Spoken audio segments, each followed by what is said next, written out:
Ang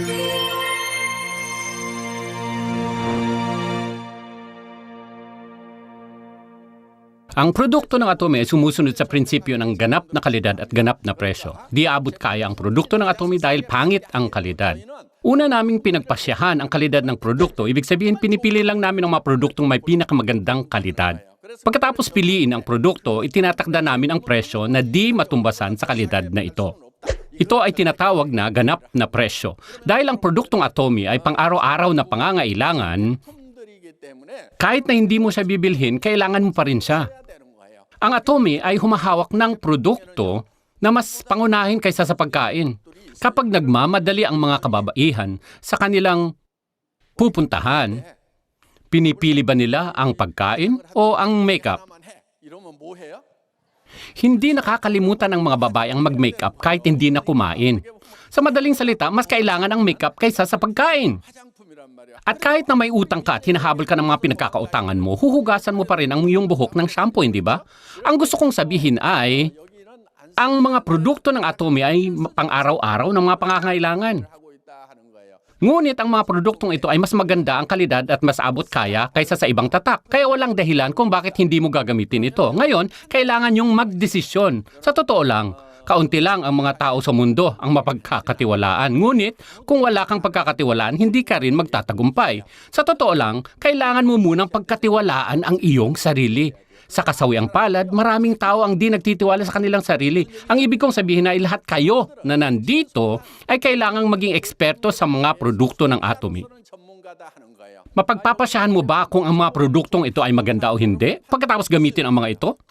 Oo, kaya mo. Mapagpapasyahan mo ba kung ang presyo ay abot kayo hindi? Oo, kaya mo.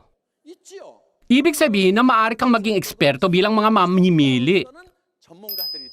Kung iniisip mo na ang produktong Atomy ay mas mura kaysa sa ibang produkto, ang kailangan mo lang gawin ay sabihin sa ibang tao. At sabihin mo sa iba kung gaano kaganda ang mga produktong ito. Ang ganda ng negosyong Atomy ay di ang pagbibenta ng ating mga produkto. Nagsisimula ito sa paggamit ng mga produkto. Kailangan mong gumawa ng grupo ng mga mamimili na gumagamit ng mga produkto. Kailangan yung mag-imbita ng mga miyembro ng iyong unyon at ang mga tao na nasa ibaba mo ay magpapatuloy sa paggamit ng produkto dahil maganda ito at abot kaya, nararapat at legal na makatanggap ka ng bayad mula sa kumpanya. Dahil sa pagbuo ng grupo ng mga mamimili dahil nagpapasalamat ang kumpanya sa iyo. Ito ang nararapat na premyo sa iyong pagsisikap, ngunit karamihan sa mga tao ay nahihiya kapag nasasabihan sila na magbenta ng mga produkto sa ibang tao. Kung isa ka sa mga taong ito, wala ka dapat ipag-alala. Ang ating negosyo ay di tungkol sa pagbibenta ng mga produkto. Ang kinaganda ng negosyong ito ay pagkonsumo. Kung maganda ang produkto at abot kaya, ang gagamitin mo ba ito o hindi? Kung gayon, ang kailangan mo lang gawin ay paliwanag ang produkto sa iba, na ang produkto ay maganda at abot kaya at gagamitin din ng mga taong iyon ang produkto. Kaya mahalaga na gamitin mo muna ang produkto. Kung sasabihin mong maganda ang produkto at hindi mo pa ito nagagamit, makikita agad ito sa iyong mukha. Kaya kailangan mo munang gamitin ang mga produkto. At ibahagi ang iyong naramdaman sa paggamit ng produktong ito. Sa Atomy, walang bayad sa pagpasok kung saan mapipilitan ka na bumili ng halaga ng mga produkto. Karaniwang sa network marketing, maraming mga kumpanya ang may pangangailangan na bumili ng mga produkto. Oo, legal. Ngunit ano ang resulta nito? Bibili ka ng mga produkto na nagkakahalaga ng $1,000 hanggang $2,000 para makakuha ka ng tubo sa negosyo, hindi ba? At di magtatagal at magdadala ito ng kasiraan sa iyong negosyo. Kung kaya walang bayad ang pagpasok sa Atomy. May isa pang bagay na ginagawa ng mga kumpanya. Nagtatakda sila ng halaga kung saan magkano ang kailangan mong bilhin upang magkaroon ka ng karapatan na tumanggap ng kita. Ang karapatang tumanggap ng kita ay napapanatili kaya nagaganyak ka mag-imbak ng mga produkto na di mo kailangan upang mapanatili ang iyong karapatan na tumanggap ng kita. Kaya nagiging mabigat sa mga kontraktor. Lalo na kung meron ka pang naiiwang mga produkto nung nakaraang buwan kung kaya walang ganung kailangan sa Atomy.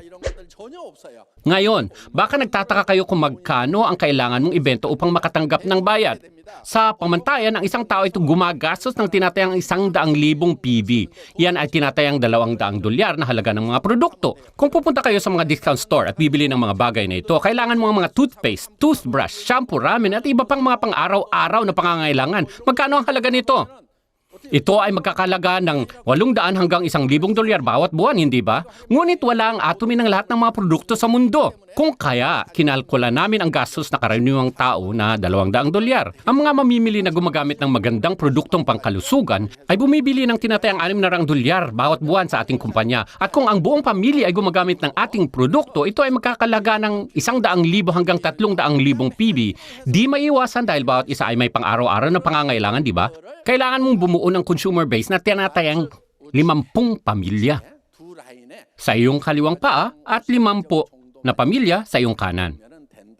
Kung maabot mo ito, kikita ka ng $2,000 hanggang $4,000. Kung gayon, magiging sales master ka, ang unang ranggo. Kung meron kang 50 hanggang 100 pamilya sa bawat paa, automatikong kukonsumo sila bawat buwan, di ba?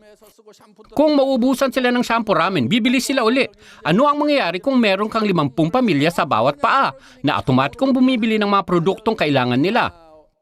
Kung nagamit na nilang lahat ang kailangan nilang produkto, parang di nauubos na tubig ng bukal. Ang kanilang PV ay automatikong magdadagdag. Kung maaabot mo ang puntong ito, ikaw ngayon ay magiging auto sales master. Upang patuloy na makakatanggap ng bayad mula sa sistemang ito, ang unang kailangan mong gawin ay bumuo ng grupo ng mga mamimili na tinatayang 50 pamilya bawat paa. Ngunit baka isipin nyo, wala man lang ako kakilalang 50 tao. Subalit ito ay isang bagay na di mo ginagawang mag-isa. Ito ay isang bagay na ginagawa mo sa isang koponan kasama ang ibang tao. Kung kaya posible na makakagawa ka ng grupo ng mga mamimili ng 50 hanggang 100 pamilya sa bawat paa. Alam ko, habang nakikinig kayo sa akin, marahil mararamdaman mong wala kang talentong makipag-usap sa dayuhan. Magbenta pa kaya ng mga produkto sa kanila? At marahil di mo makikita ang mga taong ganito sa paligid mo. Marami akong nakikitang sumasang-ayon sa akin ngayon. Ngunit, di nyo kailangan mag-alala. Kahit ang negosyong ito ay kahalintulad ng direct selling, ito ay naiiba. Sa negosyong direct sales, kailangan mong magaling magbenta. Ngunit, sa network marketing, di mo kailangan magbenta ng kahit ano. Ayaw mo magbenta, di ba? Di mo kailangan magbenta ng kahit ano. Ang kailangan mo lang gawin ay gamitin ang mga produkto at kailangan mong dalhin ang mga tao malapit sa gumagamit ng atomy. At i-connecta ang mga tao sa mga mamimili na gumagamit ng produkto. Ito lang ang kailangan mong gawin. At kalkulahin ng computer at babayaran ang iyong sweldo. Marahil, sunod mong tatanungin, paano ko hihikayatin ang mga tao? Hindi ako magaling magsalita. Ngunit kailangan mong ipagpatuloy mabuhay, di ba? Madaling walang gagawin. Ngunit di mo magawa, di ba? Di ka rin magaling magsalita. Buti na lang may solusyon. Ang kailangan mo lang gawin ay dalhin sila dito. May mas maikling paraan upang magtagumpay sa atomy. Di ito nawawala sa seminar na ito.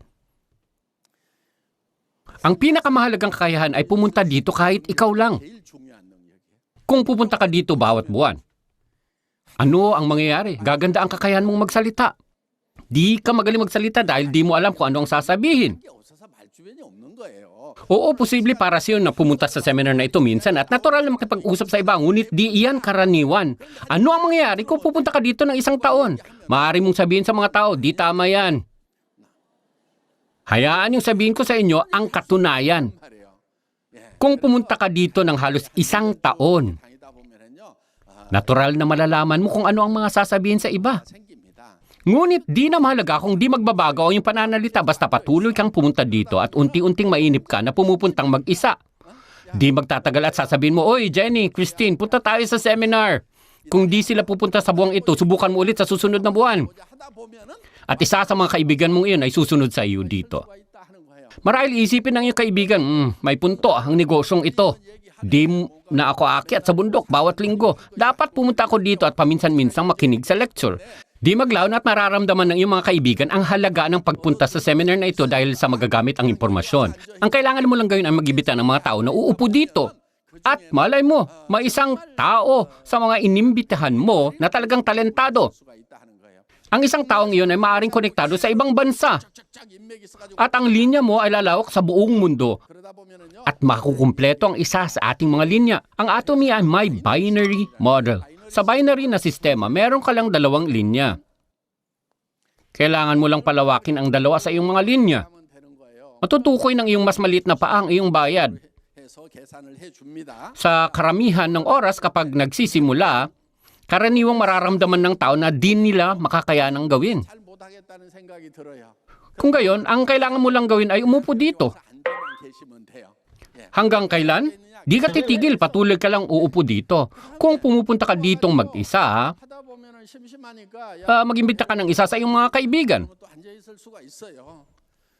Kadalasang ang di gaanong matalino ay may ibang di gaanong matalino sa paligid niya. Karamihan sa mga tao ay nakikisama sa mga katulad nila. Kung ito ay sistema ng mga matatalino lang ang magtatagumpay, marahil mahirap para sa mga taong di matalino. Ngunit sa Atomy, di mo kailangang maging matalino. Halimbawa, sabihin nating di ka gaanong matalino. Kaya sino ang mga kasama mo, mga di gaanong matalino? Yung hindi rin gaanong matalino, maaaring meron kang miyembro ng di gaanong matalino na patuloy na pumupunta. Ngunit biglang isang napakatalentadong taong nagpapakita. Ang nakawiwiling bagay ay di ito mahalaga. Kung ito ay mangyari sa pang-10, 100 o 10,000 level, di nito maapektuhan ang iyong bayad maging itong matalino ay magpapakita sa una o sa ika-10,000 level. Bakit? Dahil kinakalkula ng kumpanya ang iyong bayad sa pamamagitan ng pagdadagdag ng iyong buong linya. Ito ay walang hanggang level na sistema. Ito ay nakakatotoong pangarap para sa network marketing. Ang walang hanggang level na sistema sa network marketing ay totoong isang pangarap. Talagang kamangha-mangha ito. Paano ito naging posible? Talagang posible ito sa Atomy. Sa ibang kumpanya, naglalagay sila ng linya para magawa mo lang tumanggap ng bayad hanggang sa nakatakdang level. At lahat ng darating pagkatapos niyan ay hindi sa'yo. Naglalagay sila ng limitasyon. Sa mga kumpanyang naglalagay ng limitasyon sa mga level, ang mga nagtatagumpay ay ang mga magagaling. Nasabi ko na ang di-talentadong mga tao ay malapit sa ibang mga di-talentadong tao. Ngunit sabihin natin isang matalinong tao ang nagpakita dito. Ngunit walang koneksyon ang taong ito sa iyo. Sa kabilang dako, nagmimistulang ito ay patas na sistema. Marahil sabihin nyo, patas lang yan dahil nagtatagumpay ang mga talentadong tao. Mas maganda yan kaysa sa di-talentadong nagtatagumpay. Kung may kakayahan ka, pumunta ka sa mga kumpanyang ito. Ngunit ang ating kumpanya ay di lamang para sa mga taong may kakayahan. Naisip nyo ba na kailangan natin ng kahit isang kumpanya na para sa mga walang talento? Kung kaya, meron tayong walang hanggang level na sistema. Kung kaya,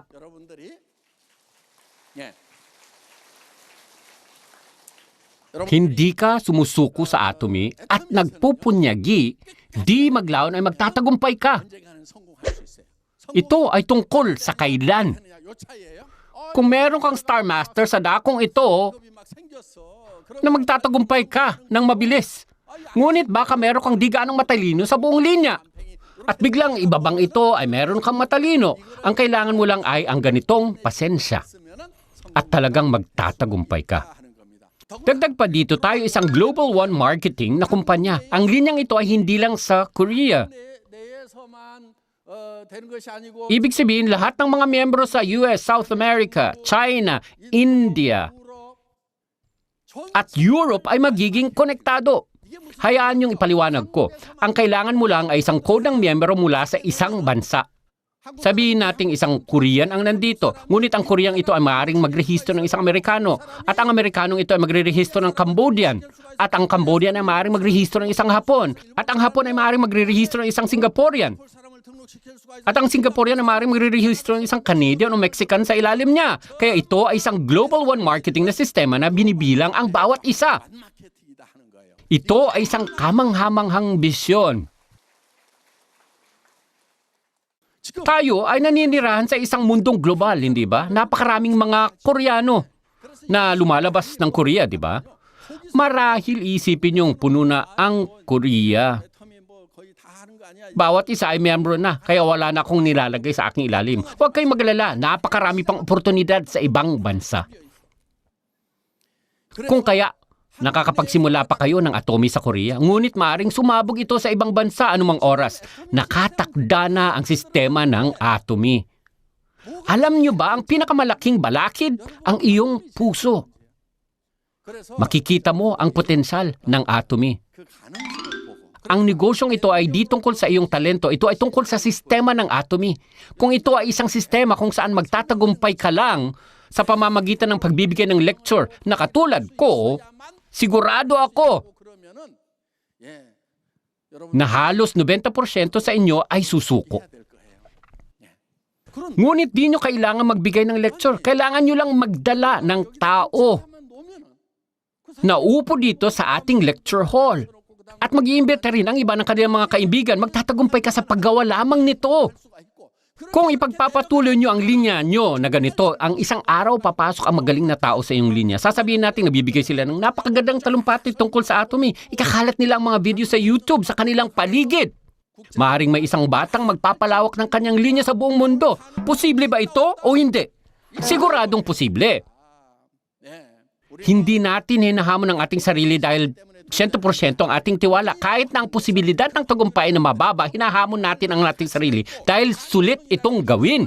Kung kaya hinaharap natin ang hamong ito, maging matapang kayong lahat. Ang katapangan ay di pagiging manhid sa takot. Ang katapangan ay pagharap sa takot. Walang kwenta ang kabiguan. Ang Atomy ay di humihingi sa inyo ng pera. Hindi natin sinasabi na kailangan yung bumili ng libo-libong dolyar ng mga produkto. Hindi nyo kailangan gumawa ng kahit ano. Ang kailangan nyong gawin ay gamitin ang mga produktong Atomy at sasabihin sa iba kung gaano kaganda ang mga produkto. Kailangan nyo lang palitan ang mga produktong binibili nyo sa mga discount store, TV home shopping at internet shopping mall.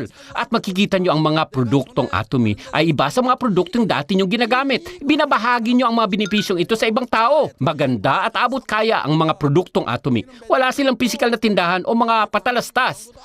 Nag-iipon sila ng pera at binabayaran nila ang komisyon ng mga kontraktor. Kaya gamitin natin ang mga magandang produkto at yumaman habang ginagawa natin ito. Kailangan mong sabihin ang mga bagay na ito sa nasa paligid mo. Sa tingin mo ba ay makikinig sa iyo ang mga tao? Di na mahalaga kung di sila makinig sa iyo. Bakit? Kailangan mo lang ang ilang mga tao na makikinig at ang ilang mga taong ito ay magdadala ng tao. Kaya gusto kong hikayatin kayong sabilang sa mga tao sa paligid nyo. Sabihin nyo lang sa kanila ang tungkol sa produktong Atomy at bahala na ang nakikinig na magpasya kung sasali sila o hindi. Ito ay tinatawag na batas ng sariling kaisipan.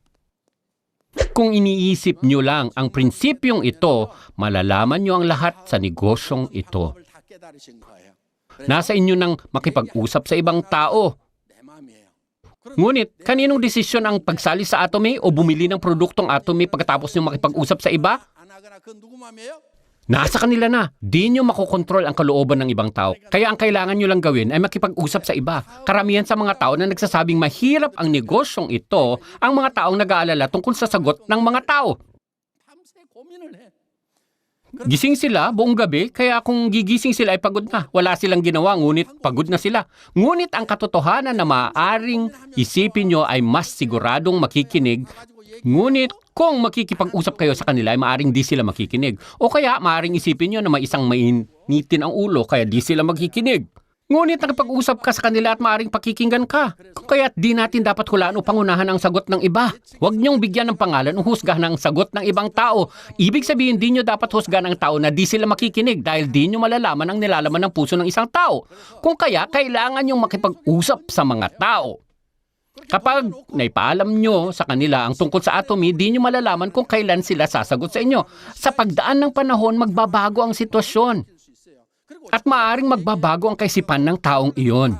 Madalang ng isang tao ay sasagot sa minsanang subok. Kung ipagpapatuloy mong makipag-usap sa mga tao na maaaring magpapabago sa kanilang isip, kaya kung sasabihin mo sa iba ang tungkol sa Atomy, alalahanin nyo ito. Kung di nyo sinabi sa isang tao ang 10 beses, parang di nyo sila sinabihan. Kaya kailangan nyo sabihin ang tungkol sa Atomy ng 10 beses. Sa halip na subukang hikayatin ang isang tao ng 1 beses, kailangan nyong tahakin ang matatag na daan na parang tubig na patuloy at matatag na tumatama sa bato. Kikita ako ng 100,000 dolyar. Maganda ang mga produktong ito at abot kaya. Gusto mo bang sumama sa akin sa seminar? Maaaring sasabihin nila na busy ako, di ako makakapunta. Dapat sabihin nyo, okay, siguro sa susunod. At sasabihin nyo ulit sa susunod. Nakakasalamuha ang maraming tao na kumikita ng 50 hanggang 100,000 dolyar kada buwan. Kamanghamanghang sistema, parang ibang mundo. Kung di sila sasagot sa iyo, subukan mo ulit sa susunod. Nakita ko talagang isang tao na kumikita ng 100,000 dolyar kada buwan. Kung ipagpapatuloy nyo ito at magpupunyagi, kung tama ang panahon, magbabago ang kanilang isip. At may isa pang napakagandang bentahe dito sa Atomy. Sa Atomy, may hangganan kung gaano kalaki ang kikitain mo.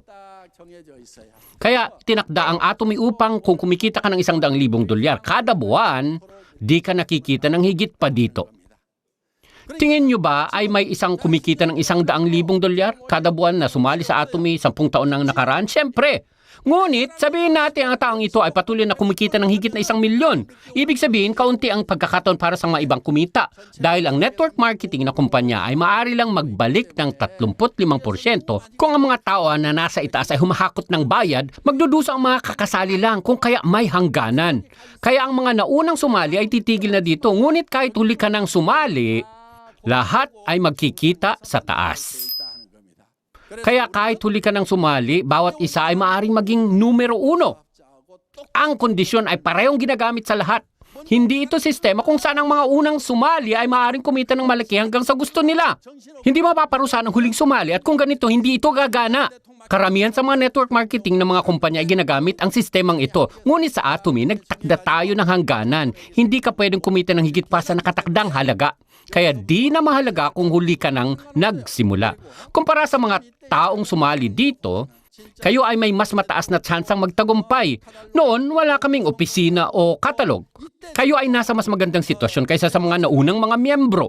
Ngayon, marami pang mga modelo ng tagumpay. Meron pa tayong bagong gusali. Lumawak tayo sa buong mundo. Ang katotohanan, pwede kang sumali sa negosyong Atomy sa pinagandang sitwasyon. Ay nangangahulugan kayo ay nasa mas magandang sitwasyon kaysa noon. Dito nagtatapos ang ating lecture. Maraming salamat.